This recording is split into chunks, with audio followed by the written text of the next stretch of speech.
ವೇದಿಕೆ ಮೇಲೆ ಹಾಸೀಲರಾಗಿರ್ತಕ್ಕಂಥ ಸನ್ಮಾನಿತ ಎಲ್ಲ ನನ್ನ ಅಧಿಕಾರಿ ವರ್ಗದವರು, ಎಲ್ಲ ನಾಯಕರು, ವೇದಿಕೆ ಮುಂಭಾಗದಲ್ಲಿ ಹಾಸೀಲರಾಗಿರ್ತಕ್ಕಂಥ ಎಲ್ಲ ನನ್ನ ದಲಿತ ಮುಖಂಡರು ಹಾಗೂ ಮಾತು ಮಿತ್ರರು, ವಿಶೇಷವಾಗಿ ಏನಿವತ್ತು ನಮ್ಮೆಲ್ಲ ಮುಖಂಡರು ಸೇರಿದ್ವಿ 135ನೇ ಡಾಕ್ಟರ್ ಬಾಬಾ ಸಾಹೇಬ್ ಅಂಬೇಡ್ಕರ್ ಅವರ ಜನ್ಮದಿನಾಚರಣೆಯನ್ನು ಸರಳ ರೀತಿಯಲ್ಲಿ ಒಂದು ಅರ್ಥಗರ್ಭಿತವಾಗಿ ನಾವು ಆಚರಣೆ ಮಾಡ್ತಾ ಇದ್ವಿ. ಈಗಾಗಲೇ ಎಲ್ಲ ನನ್ನ ದಲಿತ ಮುಖಂಡರು ನಾಯಕರೆಲ್ಲ ಮಾತಾಡಿದ್ದಾರೆ.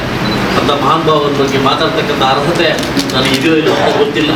ಬಟ್ ಆದರೆ ಇವತ್ತು ಶಾಸಕನಾಗಿ ನಾನು ಆಯ್ಕೆ ಆಗಬೇಕಾದ್ರೆ, ಎಲ್ಲೋ ಇರ್ತಕ್ಕಂಥ ಒಬ್ಬ ಉದ್ಯಮಿಯಾಗಿ ಶಾಸಕನಾಗಿ ಆಯ್ಕೆ ಆಗಬೇಕಾದ್ರೆ ಆ ಮಹಾನ್ ಭಾವನ ಕೊಡುಗೆ, ಆ ಮಹಾನ್ ಭಾವನ ಭಿಕ್ಷೆ ಅಂತ ಹೇಳಲಿಕ್ಕೆ ನಾನು ಇಷ್ಟಪಡ್ತೀನಿ. ಇವತ್ತು ಮಹಾನ್ ಭಾವನ ಜನ್ಮದಿನಾಚರಣೆಯನ್ನು ನನ್ನ ಅಧ್ಯಕ್ಷತೆಯಲ್ಲಿ, ತಾಲೂಕಾಡ ಅಧ್ಯಕ್ಷತೆಯಲ್ಲಿ ಒಂದು ದೊಡ್ಡ ಮಟ್ಟದಲ್ಲಿ ಮಾಡಬೇಕಂತ ಒಂದು ಆಸೆ ಇತ್ತು. ಎಲ್ಲೋ ಒಂದು ಕಡೆ ಆ ಆಸೆ ನಿರಾಸೆ ಇತ್ತು.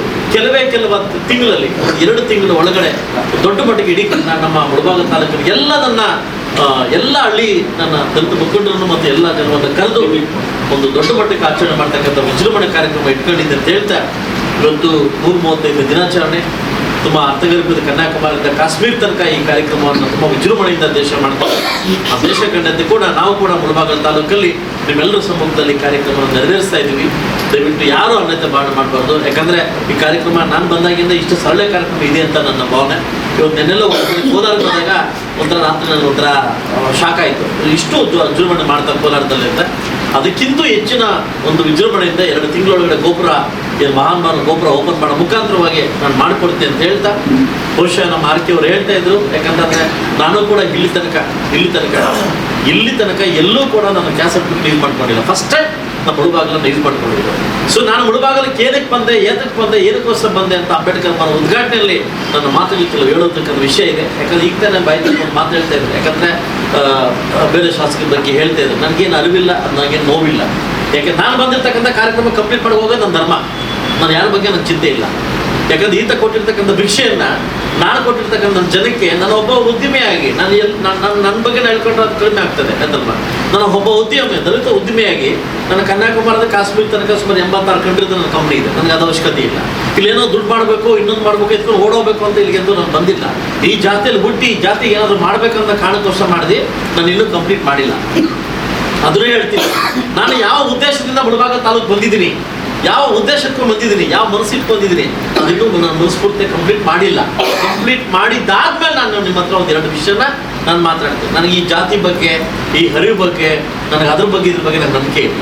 ನನಗೊಂದೇ ನನ್ನ ಮನಸ್ಥಿತಿ ಬಗ್ಗೆ, ನನ್ನ ವ್ಯಕ್ತಿತ್ವ ಬಗ್ಗೆ ನನ್ನ ನಂಬಿಕೆ ಅಷ್ಟೇ. ಅದು ಬಿಟ್ಬಿಟ್ರೆ ಆ ಜಾತಿ ಬಗ್ಗೆ ನನ್ನ ನಂಬಿಕೆ ನನಗಿಲ್ಲ. ಯಾಕಂದರೆ ಭಗವಂತ ಒಂದೊಂದು ಮಾತಂತ ಹೇಳಿದ್ದಾನೆ. ಆ ಸಾಲ ಯಾವತ್ತೂ ಹೋಗ್ತಾ ಇರ್ತೀನಿ. ಒಂದು ಅಸ್ಪೃಶ್ಯತೆ ಒಂದು ರಥವನ್ನು ತಂದು ನಿಲ್ಲಿಸಿದ್ದೀನಿ. ವಿದ್ಯಾರ್ಥಿಯನ್ನು ಒಂದು ರಥವನ್ನು ತಂದು ನಿಲ್ಲಿಸಿದ್ದೀನಿ. ಸಾಧ್ಯವಾದರೆ ಇದು ಮುಂದಕ್ಕೆ ತಗೊಂಡೋಗಿ, ಹಿಂದಕ್ಕೆ ಮಾತು ತಗೊಂಡು ಹೋಗ್ಬೇಡಿ ಅಂತ ಒಂದು ಮಾತು ಹೇಳಿದ್ದಾರೆ ಬಾಬಾ ಸಾಹೇಬ್ ಅಂಬೇಡ್ಕರ್. ಅವ್ರು ಹೇಳೋದು ಒಂದೇ, ಪ್ರತಿ ಸಾರಿ ನಿಮ್ಮ ಮಕ್ಕಳನ್ನ ವಿದ್ಯಾರ್ಥಿಯನ್ನು ಕಾಣಿ, ನಿಮ್ಮ ಮಕ್ಕಳನ್ನ ಎಜುಕೇಷನ್ನ ಕಾಣಿ, ನಿಮ್ಮ ಮಕ್ಕಳನ್ನ ಎಜುಕೇಷನ್ ಕೊಡಿ, ಅವ್ರು ಮುಂದಕ್ಕೆ ಬರಲಿ ಅಂತ ಹೇಳೋದು ಮಾತು. ಇವತ್ತು ಎಷ್ಟು ಜನ ನಾವು ಏನು ಮಾಡ್ತಾ ಇದ್ದ ಮಕ್ಕಳಿಗೋಸ್ಕರ ಅದು ಅರಿವಾಗಬೇಕು. ಬರ್ತಾ ಅಸ್ಪೃಶ್ಯತೆ ಕಮ್ಮಿ ಆಗ್ತಾ ಇಲ್ಲ, ಜಾಸ್ತಿ ಆಗ್ತಾ ಇದೆ. ಯಾಕೆ ಇಲ್ಲ? ಇನ್ನೊಬ್ಬರಿಂದನಲ್ಲ, ಅವರವರ ಪಂಗಡ ನಡವಳಿಕೆಗಳಿಂದ ಆಗ್ತಾ ಇದೆ. ಇದೆಲ್ಲ ಹೋಗ್ಬೇಕಂದ್ರೆ ತಮ್ಮ ಮನಸ್ಥಿತಿಗಳನ್ನ, ತನ್ನ ವ್ಯಕ್ತಿತ್ವಗಳನ್ನ ಆಚೆ ತೆಗಿಬೇಕಾಗ್ತದೆ. ಹೌದಾ? ಆಚೆ ಇವತ್ತು ನಾನು ಬದುಕಿದ ಶಾಸಕನ ಸತ್ತ ಶಾಸಕನೇ, ಹೌದಾನ? ಇವತ್ತು ಅವ್ರು ಕೊಟ್ಟಿರ್ತಕ್ಕಂಥ ಭಿಕ್ಷೆಯನ್ನು ಶಾಸಕನ ಹಾಕಿದೆ. ಆದರೆ ಸೆಕೆಂಡ್ ಕೊಟ್ಟಿರ್ತಕ್ಕಂಥ ಭಿಕ್ಷೆ ಅಂತ ಗೊತ್ತಾ? ಮುಳಬಾಗಿಲು ತಾಲೂಕಿನ ತಾವು ಭಿಕ್ಷೆ ಕೊಟ್ಟಿದ್ದಾರೆ. ಇವತ್ತೆಲ್ಲೋ ಇಂದ ನಾನು ಶ್ರೀನಿವಾಸಪುರ ತಾಲೂಕಿಂದ ಕರ್ಕೊಂಡ್ಬಂದು ನಿಲ್ಲಿಸಿ ನನಗೆ ಗೆಲ್ಲಿಸಿದ್ರಲ್ಲ, ನೀವು ಕೊಟ್ಟಿರ್ತಕ್ಕಂಥ ಭಿಕ್ಷೆ. ಸೊ ಅದರಿಂದ ದಯವಿಟ್ಟು ಆ ಭಿಕ್ಷೆಗೆ ತಕ್ಕ ಉತ್ತರ ಕೆಲವೇ ವರ್ಷದಲ್ಲಿ ಕೊಟ್ಟು ಇಲ್ಲಿಂದ ಒಳ್ಳೆ ರೀತಿಯಲ್ಲಿ ನಾನು ಒಳ್ಳೆ ತಗೊಂಡು ಹೋಗ್ತೀನಿ ಅಂತ ಹೇಳ್ತಾ, ಇವತ್ತು ಈ ಜನ್ಮದಿನಾಚರಣೆ ಬಂದಿರ್ತಕ್ಕಂಥ ಎಲ್ಲ ನನ್ನ ಪ್ರಮುಖ ಲೀಡರ್ಗೂ ನನ್ನ ಕಡೆಯಿಂದ ಸಮರ್ಥನೆ ಮತ್ತು ಸಂಸ್ಥೆ ಈ ಕಾರ್ಯಕ್ರಮ ಅಚ್ಚುಕಟ್ಟಾಗಿ ನಡೆದಿದೆ ಅಂತ ನನ್ನ ಭಾವನೆ ಇದೆ. ಕೆಲವು 2 ತಿಂಗಳಲ್ಲಿ ಇನ್ನು ದೊಡ್ಡ ಮಟ್ಟಕ್ಕೆ ಒಂದು ಕಾರ್ಯಕ್ರಮ ಹಮ್ಮಿಕೊಳ್ಳೋದಿದೆ, ತಮ್ಮೆಲ್ಲರ ಸಮ್ಮುಖದಲ್ಲಿದೆ ಅಂತ ಹೇಳ್ತಾ, ನನ್ನ ವಿಶೇಷ ಸುದ್ದಿ, ನನ್ನ ನಾಗೇಶ್ ಅವರು, ನನ್ನ PA ನಾಗೇಶ್ ಅವರು ಕೆಲವು ಲೀಡರ್ಸ್ಗೆ ಫೋನ್ ಮಾಡ್ತಾರೆ. ತುಂಬ ಒಂದು ಇಂಪಾರ್ಟೆಂಟ್ ಒಂದು ಚರ್ಚೆ ಇದೆ. ಇನ್ನೂ ಅದು ಆಚೆ ಹೋಗಿಲ್ಲ, ಚರ್ಚೆ ಇದೆ. ತಮ್ಮ ಚರ್ಚೆ ಮಾಡಿದ ಮುಖಾಂತರ ಮುಂದಕ್ಕೆ ಹೋಗ್ತೀನಿ, ಮುಂದೆ ಹೆಜ್ಜಿಡ್ಬೇಕಂತ ನಾನು ಮತ್ತು ನನಗೆ ಮಾಡ್ಕೊಂಡಿದ್ದೀವಿ. ಕೆಲವೇ ಇವತ್ತು ಅಥವಾ ನಾಡಿದ್ದು ಯಾರಿಗೆ ಫೋನ್ ಬರುತ್ತೋ ನಾಗೇಶ್ ಅವರು, ನಾನಂತೂ ಎಲ್ರಿಗೂ ಫೋನ್ ಮಾಡೋಕ್ಕಾಗಲ್ಲ. ಪ್ರಮುಖ ನಮ್ಮ ಮುಖಂಡರಿಗೆ ಫೋನ್ ಮಾಡ್ತಾರೆ.